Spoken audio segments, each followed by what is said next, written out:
नमस्कार साथियों, मैं राजेंद्र मंडलोई आपके सामने नया वीडियो लेकर आया हूं और आपका हमारे इस चैनल पर स्वागत करता हूं। जैसा कि आप सभी जानते हैं कि हम क्लास 12th की इंग्लिश के क्वेश्चन प्रैक्टिस कर रहे हैं।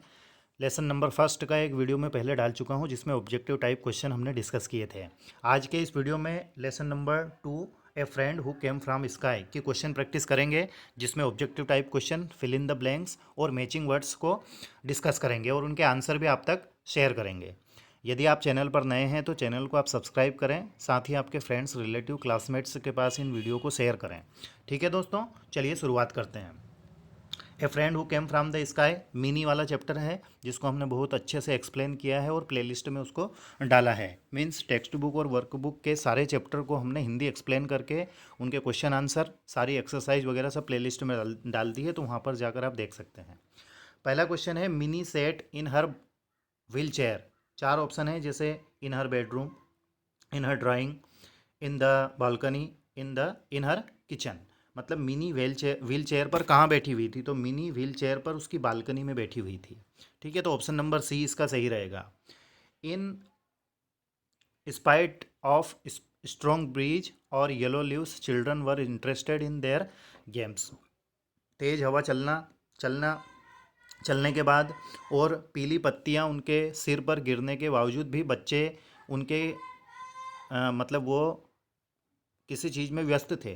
तो हाइड एंड सीक गेम में, मतलब लुका छिपी में, बॉल गेम मतलब बॉल वाले गेम में, क्रिकेट में, रनिंग एंड शूटिंग में। तो ऑप्शन नंबर बी इसका सही रहेगा, बॉल गेम में वो व्यस्त थे। क्वेश्चन नंबर थर्ड है, Mini's mother called her to come inside because. Mini की मम्मी ने, मदर ने उसको पुकारा कि अंदर आ जाओ, तो ऐसा उसने क्यों कहा था। चार ऑप्शन है, जैसे it was too windy to sit outside, it was raining outside, it was lightning and thunder, it was too dark outside. तो ऑप्शन नंबर फर्स्ट इसमें सही रहेगा, it was too windy to sit outside. मतलब बाहर हवा तेज चल रही थी और वो बैठने के लिए अनुकूल स्थिति नहीं थी।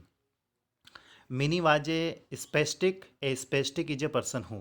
मिनी एक स्पेस्टिक चाइल्ड थी और एक स्पेस्टिक पर्सन होता है, उसमें क्या मतलब किस बच्चे को या किस व्यक्ति को हम स्पेस्टिक कहेंगे। तो जैसे has no arms and legs at all, a paralytic on one side, is suffering from a chronic disease, has no control over his their hands and legs from birth. मतलब ऐसे बच्चों को स्पेस्टिक चाइल्ड कहा जाता है, बचपन से जिसका अपने हाथों पर या पैरों पर कंट्रोल नहीं रहता है, उसको स्पेस्टिक चाइल्ड कहा जाता है। तो ऑप्शन नंबर डी सही रहेगा। क्वेश्चन नंबर 5 है, Mini's favourite pastime was. मतलब मिनी का सबसे अच्छा समय कब गुजरता था। To watch children in the park, to watch the children at their play, to make fun with her friends, to enjoy her own solitude. Solitude मतलब अकेलापन। तो इसमें रहेगा कि मिनी का सबसे अच्छा समय तब गुजरता था जब वह उन बच्चों को खेलते हुए देखती थी। तो to watch the children at their play. ठीक है, ऑप्शन नंबर बी इसका सही रहेगा। क्वेश्चन नंबर 6 है, fed the duck with an ink filler. मतलब उस डक को इंक फिलर के द्वारा किसने खिलाया था। तो mini herself, minis mother, minis father, minis friend. तो ऑप्शन नंबर ए इसका सही रहेगा, मिनी ने खुद अपने हाथों से इंक फिलर के द्वारा उसको खिलाया था। क्वेश्चन नंबर 7 है, has been describe as the avian friend. Avian friend किसको कहा गया है, तो ये एवियन फ्रेंड डक को कहा गया है। तो ऑप्शन नंबर बी इसका सही रहेगा। क्वेश्चन नंबर 8 है, Mini has no friends because. Mini के मित्र नहीं थे, क्यों नहीं थे। Children were busy with their own games and school. क्योंकि बच्चे उनके स्कूल और खुद के खेल में व्यस्त थे, इसलिए उसका कोई फ्रेंड नहीं था। क्वेश्चन नंबर 9 है, took all children and the duck to nearby lake. मतलब पास की झील में बच्चों को और उस बतख को लेकर कौन गए थे, तो वो गए थे मिनी के फादर, मिनीज फादर। ठीक है दोस्तों, ऑप्शन नंबर सी इसका सही रहेगा। क्वेश्चन नंबर 10 है, द शोलर डक कैन फ्लाई। मतलब शोलर जो बतख है वह कितनी दूर उड़ सकता है, तो वो थाउजेंड्स ऑफ माइल उड़ सकता है। ऑप्शन नंबर बी इसका सही रहेगा। अगला क्वेश्चन है, क्वेश्चन नंबर 2 है, ये आपके 10 नंबर के इसमें ऑब्जेक्टिव टाइप क्वेश्चन थे। और क्वेश्चन नंबर 2 है, match the following words in column A with their meaning column B. जैसे कॉलम अ को कॉलम ब से जोड़ना है। एक जानकारी मैं आपको ज़रूर दूंगा कि हमारे चैनल के माध्यम से कक्षा 12वीं के हमने कम से कम 10 से 12 या 10 से 15 हो सकते हैं, हमने लाइव टेस्ट लिए हैं, जिनमें इस प्रकार के बहुत सारे क्वेश्चन हमने डिस्कस किए हैं जो आपके एग्ज़ाम के पॉइंट ऑफ व्यू से बहुत ही महत्वपूर्ण हैं। तो उनको हमने प्लेलिस्ट में डाल दिया है, चैनल पर आप सर्च कर सकते हैं उन टेस्ट को भी, जिस प्रकार से मैं ये क्वेश्चन आपको बता रहा हूँ। तो आपकी एग्ज़ाम की दृष्टि से काफ़ी महत्वपूर्ण है और प्रीवियस ईयर के पेपर आप देख सकते हैं। सारी चीज़ें हमारे चैनल के माध्यम से आपके लिए हम उपलब्ध करा रहे हैं। तो प्लीज़ हमारे इन वीडियोस को, हमारे इस चैनल को आपके फ्रेंड्स, रिलेटिव, क्लासमेट्स के पास शेयर कीजिएगा और अच्छे से आप भी तैयारी कीजिएगा। चलिए, जैसे फेवरेट, तो फेवरेट का अर्थ होगा यहाँ पर प्रिफर्ड, मतलब प्रिफर्ड से इसका संबंध है यहाँ पर। अगला है फ्राइट। फ्राइट मतलब होता है डर या भय, तो पहला फियर से इसका संबंध रहेगा। दूसरा है शोवलर, तो शोवलर किसको कहा गया है? A kind of duck, duck मतलब एक प्रकार का बदक। प्रोबेबली, प्रोबेबली मतलब संभावना, शायद मतलब परहैप्स, तो डी का दूसरे से संबंध रहेगा। और इम्टी, इम्टी मतलब खाली, तो इसका संबंध रहेगा कंटेनिंग से, ऑप्शन नंबर चौथा वाला, इधर वाला है ना। अब ट्रू एंड फॉल्स की बात करते हैं, ठीक है। राइट ट्रू और फॉल्स अगेंस्ट द सेंटेंस, मतलब इन वाक्यों को पढ़कर सही गलत बताना है कि सही कौन सा है और फॉल्स कौन सा है ना। देखते हैं, पहला है, जिन स्टूडेंट ने हर लेसन को अच्छे से पढ़ा है ना, हिंदी एक्सप्लेन, उसका अंडरस्टैंडिंग, टेक्स्ट अंडरस्टैंडिंग जिसने अच्छा किया है वो इस साल बाजी मारेंगे। उसका कारण क्या है? क्योंकि इस साल जो है आपके पेपर का पैटर्न, उसमें बहुत सारी चीज़ें डिलीट कर दी गई हैं और ऑब्जेक्टिव टाइप क्वेश्चन ज़्यादा पूछे जाएंगे, या ट्रू एंड फॉल्स इस प्रकार के क्वेश्चन पूछे जाएंगे, मैचिंग वर्ड्स पूछे जाएंगे। जैसे ये पहला है, आपको अभी पता लग जाएगा।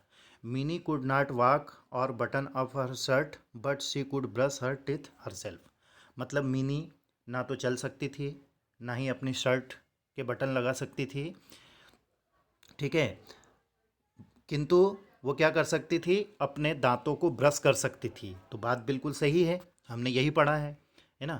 क्वेश्चन नंबर बी है, the children stop their game because it started to rain heavily. बच्चों ने अपने खेल को बंद कर दिया था क्योंकि तेज़ बारिश होने लगी थी। तो ये बात गलत है, क्योंकि तेज़ हवा चल रही थी, नीम की पत्तियां उनके सिर पर गिर रही थी, लेकिन फिर भी वो अपने खेल में व्यस्त थे, इनग्रोस्ड थे। तो यह यहाँ पर फाल्स होगा। क्या होगा? फाल्स है। ऊपर वाला ट्रू है और ये फाल्स है। क्वेश्चन नंबर सी है, Mini was expecting Mitra to wake her up at night. Mini ने ऐसी उम्मीद की थी कि मित्र उसको रात में जगाएगा, क्योंकि वो जख्मी था, लेकिन ऐसा नहीं हुआ था, है ना। तो ये भी फाल्स है।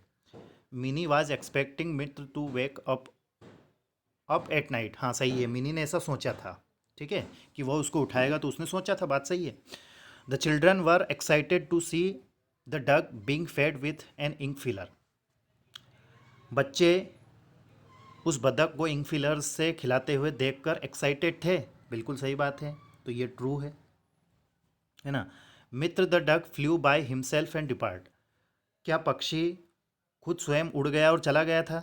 तो नहीं गया था, क्योंकि वो उड़ नहीं पा रहा था, तो ये फाल्स हो गया। अगला है, Mini's mother fed the bird with an ink filler. क्या मिनी की माताजी ने उस बतख को इंक फिलर से खिलाया था? तो नहीं खिलाया था, तो ये भी फाल्स हो गया। Mini named the bird Priya. Mini ने बतख का नाम प्रिया रखा था? नहीं रखा था, उसने तो उसका नाम मित्र रखा था, तो ये भी फाल्स है। The bird wake mini up in night many times. बतख ने मिनी को रात में कई बार जगाया? तो नहीं जगाया, ये भी फाल्स है। Mini has many friends. Mini के बहुत से मित्र थे, तो ये भी गलत है, मिनी का कोई फ्रेंड नहीं था, तो ये भी फाल्स है। Mini undergo speech therapy at school, मतलब मिनी एक विशेष स्कूल में पढ़ती थी, क्या उसको अंडरग्रो स्पीच थेरेपी वहाँ पर होती थी? तो हाँ होती थी, तो ये ट्रू है। ठीक है दोस्तों, आप इन क्वेश्चंस को अच्छे से पढ़ना और इनके आंसर्स चेक करना। क्वेश्चन नंबर 4 है, जिसमें फिल इन द ब्लैंक्स दिए गए हैं, है ना। Fill in the blanks with the word given in bracket.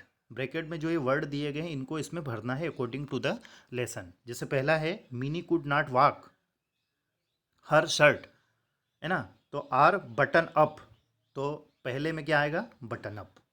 दूसरा है, Mini's favourite was to the children at their play, तो वो आएगा पास टाइम, ठीक है। The duck that come among children was a bird, तो वो कैसा था, माइग्रेटरी बर्ड था, मतलब माइग्रेटरी बर्ड उसको कहेंगे जो सीजनली किसी दूसरे प्रदेश में जाता है और सीजन खत्म हो जाने के बाद वापस चला जाता है, उसको माइग्रेटिंग बर्ड कहते हैं। अगला है the bird in A corner of living room huddled up, मतलब सहम कर बैठना, है ना, उसको हडल्ड अप कहते हैं। तो इसमें हडल आएगा। The bird was yearly visitor to India, it come from cold north, मतलब इस प्रकार के पक्षी कोल्ड नॉर्थ से आए थे। ठीक है दोस्तों, तो ये हमने इसके objective type question fill in the blanks matching words true and false किए हैं। अब इसके बाद में क्वेश्चन आंसर की बात करें तो ये मोस्ट इंपॉर्टेंट क्वेश्चन से हैं इस लेसन के, जैसे what disability did Mini have, how was the bird fed, being spastic, what could Mini do and what could she not, what had happened to the bird, what change did the bird bring the attitude of neighborhood children towards Minnie, why do you think the bird refused to eat anything, what mistake did Anju make, how did compassionate describe the duck farewell, what was Minnie doing in the balcony, है ना। अगला है what do you think the story is about Mini or duck. तो ये important question है, इनके सारे प्रश्नों के उत्तर हमने प्लेलिस्ट में डाल दिए हैं। ठीक है दोस्तों, तो आप वहाँ से इनको चेक कर लेना। आज का हमारा वीडियो आपको कैसा लगा कमेंट्स करके ज़रूर बताएं, और इसी प्रकार के वीडियो यदि आप चाहते हैं हर चैप्टर के चैप्टर वाइज, तो आप हमारे इस चैनल को लाइक करें, शेयर करें, और चैनल को यदि सब्सक्राइब नहीं किया है तो सब्सक्राइब करें। वीडियो आपको कैसा लगा ये कमेंट्स करके ज़रूर बताएं, साथ ही आपके फ्रेंड्स, रिलेटिव, क्लासमेट्स के पास हमारे इन वीडियोस को शेयर करना ना भूलें। Thank you very much for watching and please take care of yourself. Thank you once again.